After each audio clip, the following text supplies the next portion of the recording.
মার্কিন Israeli MQ-9 reaper drone ভূপাতিত করল ইরানি সেনাবাহিনী। যুদ্ধ শেষ করতে প্রস্তুত যুক্তরাষ্ট্র। ইরান থেকে 1000 পাউন্ড ইউরেনিয়াম উত্তোলন অভিযান বিবেচনা করছেন মার্কিন প্রেসিডেন্ট। মধ্যপ্রাচ্যে পৌঁছেছে মার্কিন প্যারাট্রুপার। যুদ্ধে অর্ধেকেরও বেশি সফলতা দাবি করছেন ইসরায়েলি প্রধানমন্ত্রী। গতবারের চেয়ে $10 বিলিয়ন বেশি প্রতিরক্ষা বাজেট করেছে দেশটি। ইরান ইসরায়েলের পারমাণবিক সংঘাত অনিবার্য বলছে রাশিয়া। ইসরায়েলের বিরুদ্ধে নিন্দা জানিয়ে জাতিসংঘের বৈঠক চাচ্ছে ফ্রান্স।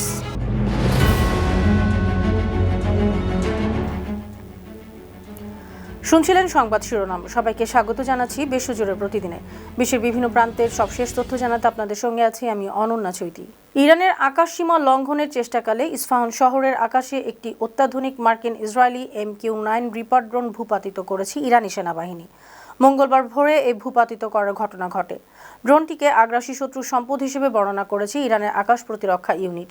দেশটির আধা সরকারি বার্তা সংস্থা তাসনিম জানিয়েছে, ড্রোনটি বিশ্বের অন্যতম শক্তিশালী ড্রোন। গোয়েন্দা নজরদারি এবং নিখুঁত হামলার জন্য বিশেষভাবে পরিচিত।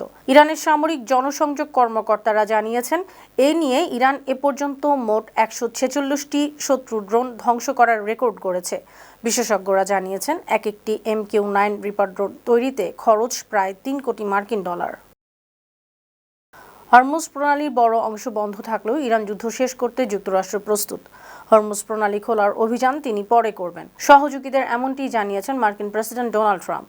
ট্রাম্প প্রশাসনের কর্মকর্তাদের বরাত দিয়ে ওয়াল স্ট্রিট জার্নালের প্রতিবেদনে বলা হয়েছে, ট্রাম্প ও তার সহযোগীরা সিদ্ধান্ত নিয়েছেন নৌপথটি খুলতে নির্ধারিত 4 থেকে 6 সপ্তাহেরও বেশি সময় লাগবে।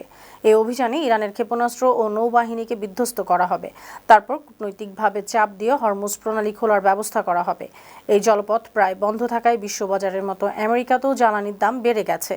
ইরান থেকে প্রায় 1000 পাউন্ড সমৃদ্ধ ইউরেনিয়াম উত্তোলনের লক্ষ্যে একটি উচ্চ ঝুঁকিপূর্ণ সামরিক অভিযানের কথা বিবেচনা করছেন মার্কিন প্রেসিডেন্ট ডোনাল্ড ট্রাম্প।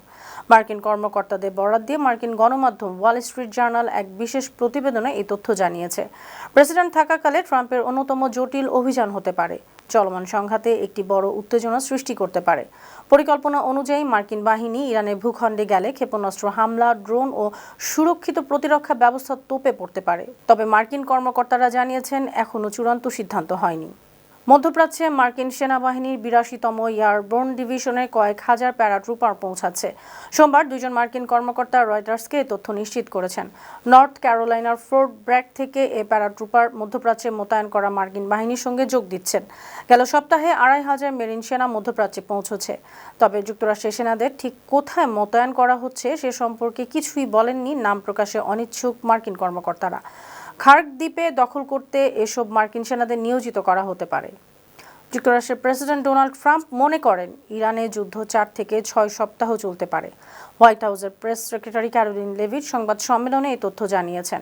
সংবাদ সম্মেলনে ক্যারোলিন আরও বলেন, প্রেসিডেন্ট ট্রাম্প প্রথম থেকেই বলছেন, ইরানে এ অভিযান মোট 4 থেকে 6 সপ্তাহ স্থায়ী হতে পারে। এ সময় ক্যারোলিন জানান, ইরানের সঙ্গে যুক্তরাষ্ট্রের আলোচনা চলছে। প্রেসিডেন্ট ট্রাম্প ইরানে স্থল সেনা মোতায়েনের সম্ভাবনা নাকচ করেননি, তবে এখনও কূটনীতি ট্রাম্পের প্রথম পছন্দ। ইসরায়েলের প্রধানমন্ত্রী বেনিয়ামিন নেতানিয়াহু জানিয়েছেন, ইরানের বিরুদ্ধে যুদ্ধে ইসরায়েল ও যুক্তরাষ্ট্রের অর্ধেকেরও বেশি সফল হয়েছে। এখন ইরানের পারমাণবিক উপকরণে বিশেষ নজর দেওয়া হচ্ছে। ইরানের সঙ্গে এই যুদ্ধ শেষ করার কোনো নির্দিষ্ট সময়সীমা বা শিডিউল তিনি নির্ধারণ করতে চান না।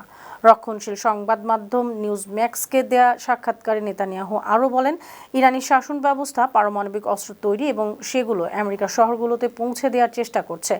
এই যুদ্ধের মূল লক্ষ্য ইরানের সেই প্রচেষ্টা রুখে দেয়া। এ সময় তিনি দাবি করেছেন, ইতিমধ্যে ইরানের ক্ষেপণাস্ত্র সক্ষমতা কমিয়ে দেওয়া হয়েছে, গুরুত্বপূর্ণ পারমাণবিক বিজ্ঞানীদের হত্যা করা হয়েছে। 2026 অর্থ বছরে শুধু প্রতিরক্ষা খাতের রেকর্ড 143 বিলিয়ন শেকেল কিংবা $45.8 বিলিয়ন বরাদ্দ দিয়েছে ইসরায়েলি পার্লামেন্ট নেসেট। অধিবেশনে দেশটির অর্থমন্ত্রী স্মোট্রিচ এই প্যাকেজকে যুদ্ধকালীন বাজেটের মূল অংশ হিসেবে অভিহিত করেছেন। তিনি বলেছেন, এটি ইসরায়েলকে ভৌগোলিক ও কূটনৈতিক অবস্থার উন্নতি করবে, মধ্যপ্রাচ্যকে ভেঙে নতুন করে পুনর্গঠন করতে সহায়তা করবে। এই বাজেট ইসরায়েল রাষ্ট্রকে বিজয়ী করবে। এ ব্যাপারে ইসরায়েলি পার্লামেন্টের বিবৃতিতে জানানো হয়েছে, নতুন প্রতিরক্ষা বাজেট আগের অর্থবছরের চেয়ে প্রায় $10 বিলিয়ন বেশি। ইরান যুদ্ধের কারণে এই অতিরিক্ত বরাদ্দ দেওয়া হয়েছে। দক্ষিণ লেবাননে ইরান সমর্থিত হিজবুল্লাহর সঙ্গে সংঘর্ষে 4 জন ইসরায়েলি সেনা নিহত হয়েছেন। মঙ্গলবার বিবৃতি দিয়ে 3 জন সেনার নাম জানিয়েছে ইসরায়েলি সামরিক বাহিনী। বলা হয়েছে, নিহতরা লড়াই করে মারা গেছেন। এ সময় আরও 2 জন সেনা আহত হয়েছেন। অন্য এক বিবৃতিতে জানানো হয়েছে, একই ঘটনায় আরও একজন সেনা মারা গেছেন, তবে তার নাম প্রকাশ করা হয়নি। এদিকে ইসরায়েলি প্রতিরক্ষা বাহিনী আইডিএফ জানিয়েছে, গত 24 ঘন্টায় দক্ষিণ লেবাননে তাদের সৈন্যদের উপর অতর্কিত হামলার চেষ্টাকালে কয়েকজন সন্ত্রাসী নিহত হয়েছে। হিজবুল্লাহর এক ইসরায়েলি সেনাদের উপর নজরদারি করার সময় একজন হিজবুল্লাহ সদস্যকে আটক করা হয়েছে। ইরান ও ইসরায়েলে পারমাণবিক সংঘাত অনিবার্য হয়ে পড়েছে। রাশিয়ার নিরাপত্তা পরিষদের ডেপুটি চেয়ারম্যান ও সাবেক প্রেসিডেন্ট দিমিত্রি মেদভেদেভ বিবৃতি দিয়ে তথ্য জানিয়েছেন। এমন পরিস্থিতির জন্য তিনি মার্কিন যুক্তরাষ্ট্র ও ইসরায়েলের সাম্প্রতিক সামরিক পদক্ষেপকে দায়ী করেছেন। মেদভেদেভ বলেছেন, ওয়াশিংটন মধ্যপ্রাচ্যে পারমাণবিক হুমকি নির্মূলের দাবি করছে, অথচ বাস্তবতা সম্পূর্ণ ভিন্ন। সাম্প্রতিক ঘটনাবলী ঝুঁকি কমানোর পরিবর্তে বাড়িয়ে দিয়েছে। রুশ এই শীর্ষ নেতা মনে করেন, মার্কিন যুক্তরাষ্ট্র ও ইসরায়েলের হঠকারী পদক্ষেপ এই সংঘাতকে অনিবার্য পরিণতির দিকে নিয়ে গেছে। দুবাই বন্দরে একটি কুয়েতি তেলবাহী ট্যাঙ্কারে সোমবার হামলা করে আগুন ধরিয়ে দিয়েছে ইরান।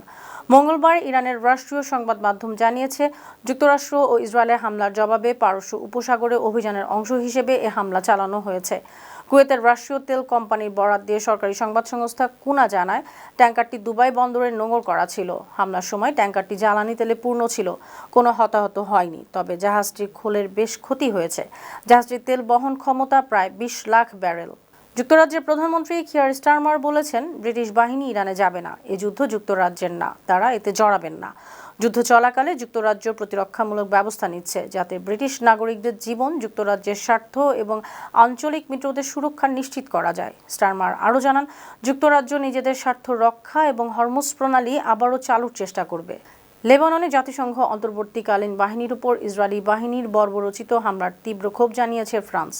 ফরাসি পররাষ্ট্রমন্ত্রী জন নোয়েল ব্যারট বলেছেন, এ ঘটনাকে অগ্রহণযোগ্য ও অমার্জনীয়। একই সঙ্গে জাতিসংঘের নিরাপত্তা পরিষদের জরুরি বৈঠক ডাকার আহ্বান জানিয়েছেন তিনি।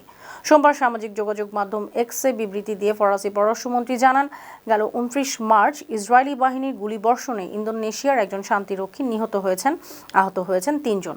পরদিন একটি বিস্ফোরণে আরও 2 ইন্দোনেশীয় শান্তিরক্ষী মারা গেছেন, গুরুতর আহত হয়েছেন 2 জন। এছাড়া নাপুরা এলাকায় ফরাসি শান্তিরক্ষী কন্টিনজেন্টকে ইসরায়েলি সেনারা ভীতি প্রদর্শন করে হুমকি দিয়েছে। ইসরায়েলি সেনাদের এই আচরণ মেনে নেওয়া যায় না।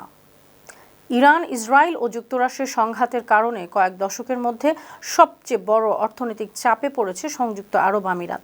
দেশটির অর্থনীতির প্রধান খাত বিমান পরিবহন, পর্যটন ও আবাসন একযোগে বড় ধরনের চাপে পড়েছে। গত 1 মাসে দুবাই ও আবুধাবির শেয়ার বাজারে তালিকাভুক্ত কোম্পানিগুলোর বাজার মূল্য $120 বিলিয়ন বেশি কমেছে। বাতিল হয়েছে 18,400টির বেশি ফ্লাইট। 28 ফেব্রুয়ারি থেকে দুবাইয়ের শেয়ার বাজার সূচক 16% কমে গেছে। এটি আবুধাবির তুলনায় দ্বিগুণেরও বেশি পতন। বিশেষজ্ঞরা মনে করছেন, যুদ্ধ দীর্ঘায়িত হলে ইউএইর অর্থনীতি আরও বড় সংকটে পড়তে পারে। সুপ্রিয় দর্শক, এই ছিল আজকের বিশ্বজুড়ে প্রতিদিনের আয়োজনে। দেশ বিদেশে বিভিন্ন খবর নিয়ে আবার আপনাদের সামনে হাজির হব। সেই পর্যন্ত ভালো থাকুন, সুস্থ থাকুন, বানো টিভির সঙ্গেই থাকুন। ধন্যবাদ।